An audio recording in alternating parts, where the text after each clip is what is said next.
Hello everyone, Sir Gantalot here.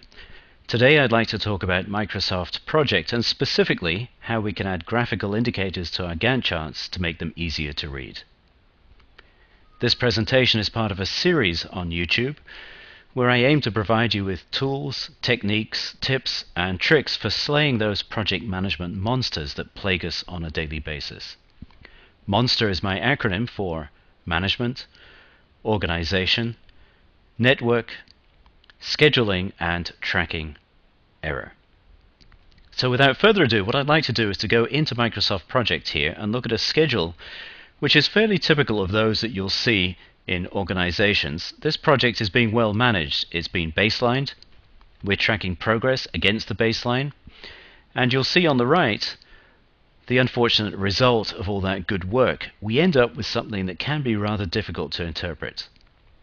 All these lines and bars here convey very good information, but zeroing in on the areas that are of most concern to you, that are doing particularly badly compared to others, can be difficult. Nevertheless, we can see here, for example, that this task has slipped against the baseline. Not only that, progress is not where it should be. Today, for the sake of this particular project schedule, is May the 18th. So we should be much further ahead. In fact, this task should have finished by now. On the other hand, we have some tasks over here which, although they have slipped against the baseline, progress is ahead of schedule on the current plan. So we have a mixture of good and bad news. But as I mentioned, far from easy to zoom in on those areas that are of most interest to you. However, with graphical indicators, we can facilitate that process. Here, for example, is an indicator that I've created called baseline variance, and we'll see in a minute how we create these indicators. However, this one quickly shows us those circumstances where we've slipped against the baseline. Here we've slipped by more than 20%. Here we've slipped but by less than 20%, and the green ones at the top show that we're on schedule. Let's look at another indicator here. This one illustrates the circumstance where we have variance against our percent complete. And specifically what I'm doing is showing a red flag if percent complete is less than it should be. So this task here is doubly bad because it's bad in both respects. However, it may be that not all the tasks are of equal significance to us. There may be particular tasks in here that we're really concerned about. And so a project manager can go in and flag tasks as key tasks using another type of indicator here, an indicator that they set. Let's say that they want to now make this task here a key task. They just click, drop down and select yes, and now that task will also show as a key task. One other type of indicator here that I'd like to show you before we see how we create them. This one here is a confidence level indicator. Again, a project manager can go in and set their assessment of their confidence on that task. Let's make this one medium confidence as opposed to high. And so we can see, for example, that this task here that we looked at before, that was bad in terms of percent complete and against the baseline, rightly, the project manager has pretty low confidence on that task.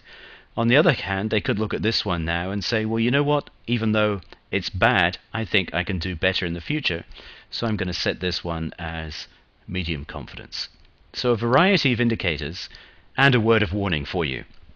You'll see on the left it now looks a bit like a Christmas tree, almost as complicated with the indicators as it was when we were just looking at the bars. So please be judicious when selecting indicators. Just choose one or two that make sense for you in your project schedule.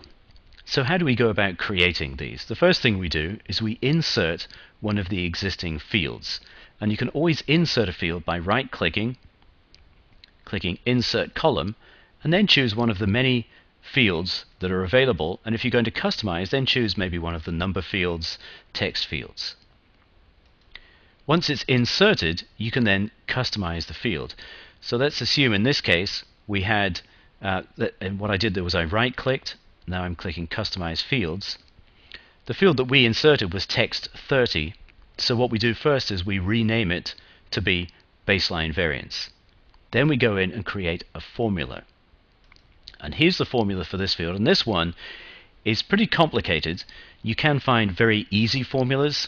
If you need help with formulas, just go off to Google, type in Microsoft Project Formulas. You'll get a lot of help. You'll get instructions, you'll get some examples that you can just paste straight in here. You don't have to remember the syntax for these formulas. You can use these function keys. You can drop down and choose one of the more complicated functions. You can use simple arithmetic functions just by clicking, and it'll insert it into the screen area here for you. Note that what this formula is doing, basically it's returning values. If a task isn't baselined, it's telling me that. It's returning the value not baselined. If it's on schedule, again, it's returning a text string to that effect. If the task is a task which actually has a duration, then it will calculate whether it's less than 20% complete, late, rather, more than 20% late. If it's a milestone task, in other words, one with 0 duration, then we can't really do a percentage, so it returns strings such as more than 5 days late. All well and good. We get values returned from the formula. What do we do with them? What we do is we go down here to Graphical Indicators, and we select indicators that we want to represent various conditions returned from the formula. When it returns not baselined, I'm saying I would like a white ball indicator here. And I choose that from the list of the indicators available to me. And you'll see I have a variety of shapes and symbols, including black and white indicators, in case you have people that are going to look at your Gantt charts who are colorblind, for example. And as we go down here, you'll see the other indicators I chose for the various things that can be returned by that formula. So there we have an indicator based on a formula. The next one is also based on a formula. These two here are based on input tables. As you saw, I can choose a value here. So again, let's right click on that, click on Customize Fields, and look at what we did.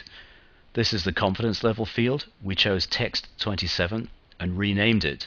But in this case, instead of using a formula, we have a lookup table. Let's look at the values. Not surprisingly, high, medium, and low. We'll close down there, and let's look at what we do with the graphical indicators. Very straightforward in this case. We simply choose indicators to represent each of those conditions. So in a nutshell, that's graphical indicators for you. I think you'll agree that they can be helpful, but as I said before, please don't get carried away with them. I would strongly suggest maybe just 1 or 2 indicators in each schedule here, maybe just these 2, maybe just 1. So what I'd like to do now is go back to my little slideshow here. I'd like to thank you for watching today. I'd also like to ask you to go to my sponsor, Westall Murray International. It's a project management services and consulting company. They have a lot of expertise in Microsoft Project. They also have a fair number of innovative solutions to project management that you can take a look at. And not least, you can read there all about Sir Gantt-a-Lot and how I became Sir Gantt-a-Lot in the first place. So again, many thanks for your attention today. Please do check back, look at other YouTube videos here. It's been a pleasure talking to you, and I hope to see you again on another occasion. Thank you very much.